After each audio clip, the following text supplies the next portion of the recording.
black, you know. All black in the name of all my black heroes. All black everything.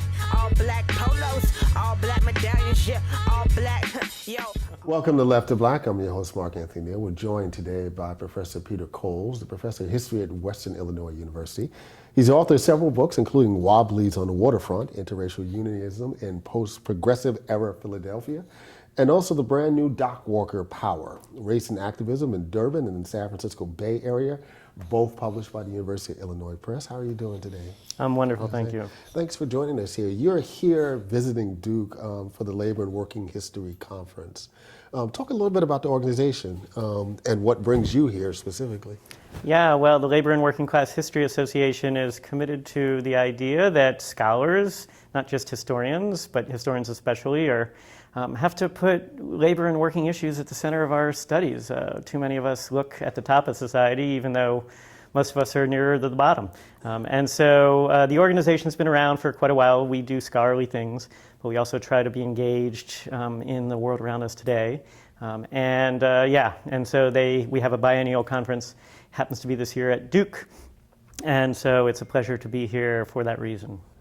Talk a little bit about what brought you to this project. Yeah, well, you know, the working class in America and around the world has always been more non-white than the middle or upper classes, right?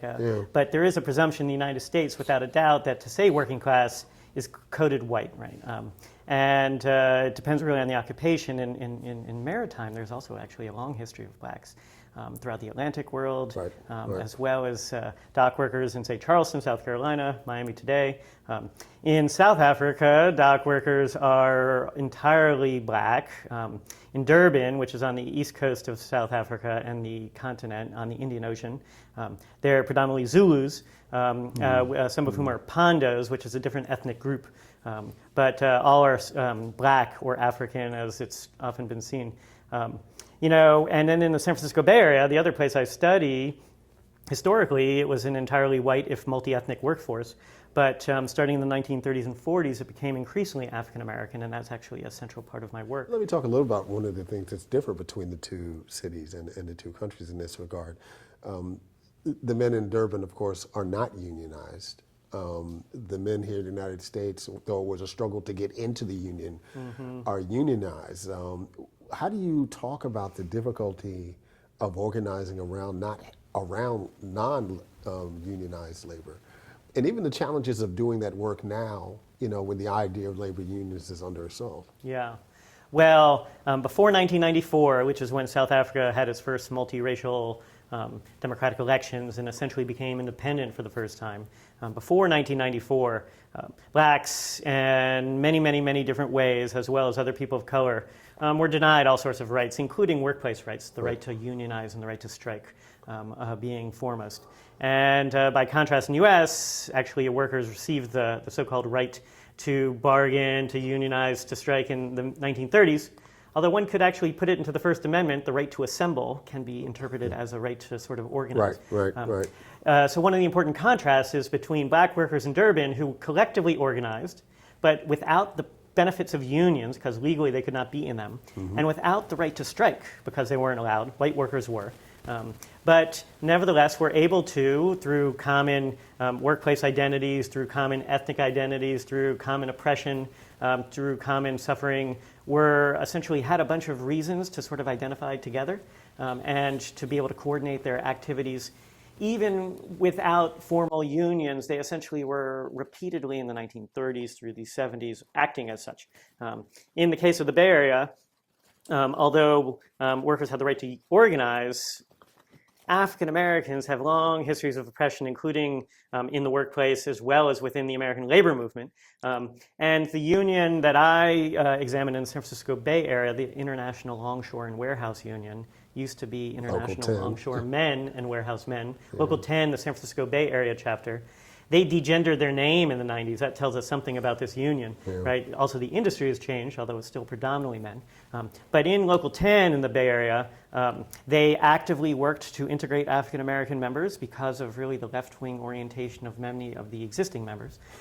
And then during the Great Migration, as numbers increased during the 40s, suddenly Local 10 actually had a robust membership, where they were welcome, as opposed to, for instance, lots of blacks moved from the South to the Bay Area to work in shipbuilding, where they had a very different experience, where several 100,000 people moved, tens of thousands of blacks, who often found massive discrimination within the labor movement. This new technology, if you will, containers, really shifted everything, right? It almost eviscerates, right, the population of dock workers in Durban, for example. Talk about a little bit about how that has shifted things.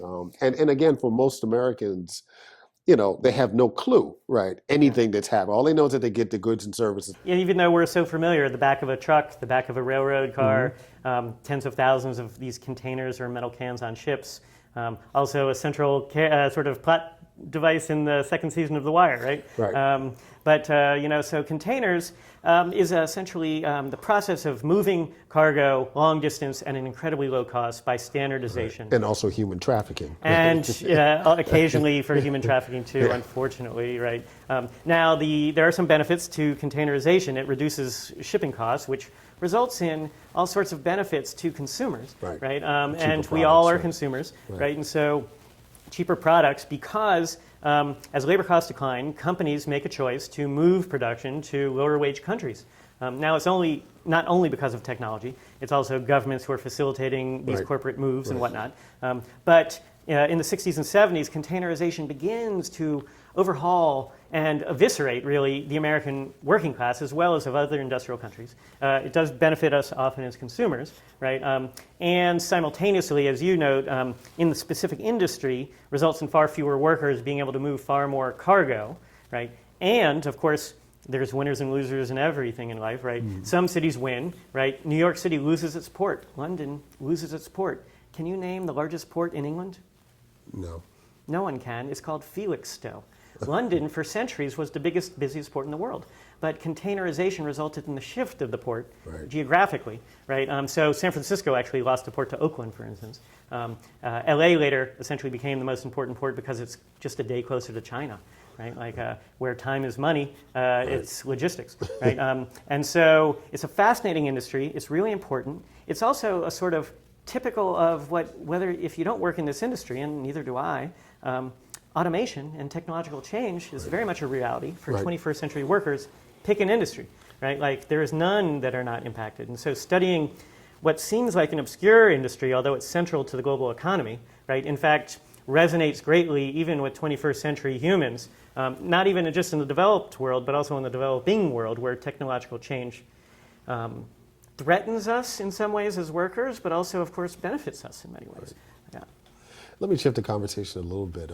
You're here at Duke for basically a collective of labor historians.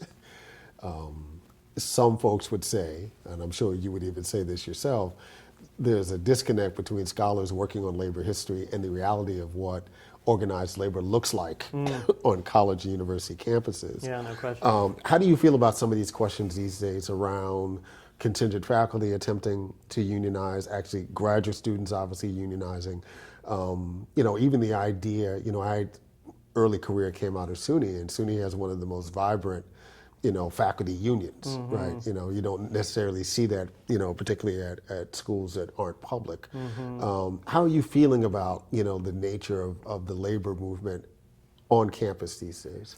Yeah, and just to sort of add on to that, technological change in education is massive, right? Like Coursera and things Yes, large courses, internet-based online teaching and learning, universities wanting to cut costs, and so therefore hoping to sort of save money by paying instructors less, by having them teach more, et cetera. And the overall job market, which is horrible for academics, history being one of the fields that particularly is suffering, but hardly alone as a discipline.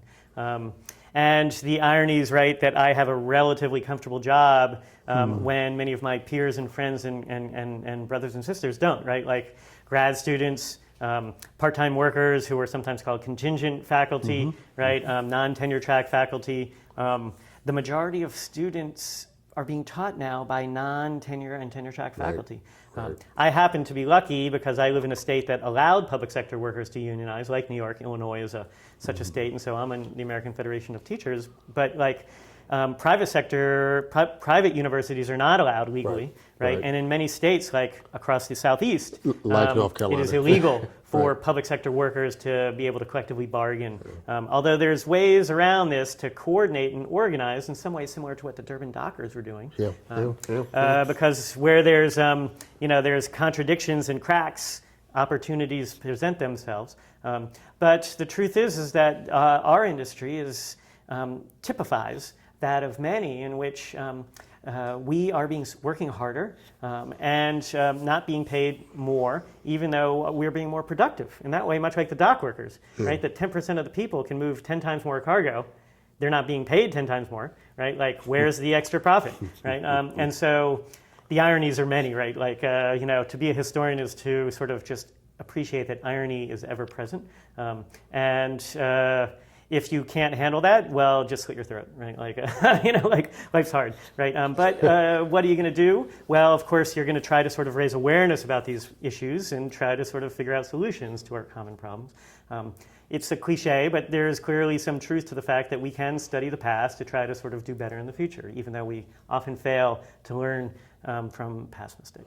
As we're thinking about the contemporary labor movement across so many different platforms here in the U.S., what could the U.S. labor movement learn from the dock workers that you study? Yeah, well, that's a great question. I'd like to think much. So the AFL-CIO, which actually the LW is not a part of, I just read this morning, right, there are, say, 58 unions, perhaps, that are affiliated with the AFL-CIO. Each has a president. 46 are white men, right? Well, the majority of the working class is actually female. And the majority of the working class is also, I don't know about the majority of the working class, but a significant minority of the working class are non-white, right? Like, and so change happens slowly at the top and more rapidly perhaps at the bottom of the pyramid. But nevertheless, the AFL-CIO, which is far from perfect, of course, but nevertheless is generally a progressive organization, could do way better at fighting within its own ranks to improve itself, right? To essentially reflect the reality of what the working class is. And, of course, simultaneously fight beyond workplaces for all sorts of things that could improve people's lives. For instance, the so-called Fight for 15, 10 years ago, that seemed like pie in the sky, right? Now, in fact, $15 wage as a minimum exists in a number of states, including Illinois, and a number of cities. Right? And so that was actually financed, that was bankrolled by the labor movement, even though it was organizing non-union members, right? That sort of social justice unionism, because the idea is essentially, if you raise the floor, everyone will benefit, right? Now, not everyone sees that immediately, right? Like, why am I putting my organizing dollars into not my union? Well, they need to be explained that, right? But even beyond that, like fighting for women's rights, fighting for immigrant rights, those are also working class issues, right? Like the AFL-CIO has improved over time, but could be much better, right? Like there's no question about it. So I'd like to think that especially the Bay Area dock workers, the unionized study in the US, is very much a example of what is possible. Again, without being perfect, could be improved, but like is ahead of the game in a lot of ways, I believe. So there are congratulations that are in order. Your book just won an award. Yes, I'm very happy to sort of say that it won an annual Labor History Book Prize. It's a pleasure to be recognized by your peers for the work you've done. 10 years of life gets sort of a recognition is a beautiful thing. Yeah. The book is Dockworker Power, Race and Activism in Durban and the San Francisco area. The author, historian Peter Cole, who is a professor of history at Western Illinois University. Thank you for joining us, Peter. It's my pleasure, and thank you so much for all the work that you do. Thank you. Yeah. At the top is Barack and a stack of all black jeans, cause I'm never gonna slack. Black boy shorts on my ass, like teachers stay on short. Black boys in class, so they grow to lead the masses. Black sunglasses, cause my future bright. Molasses, blackberry, write my rhymes in them every night, they scary. Black scarves, represent scars and new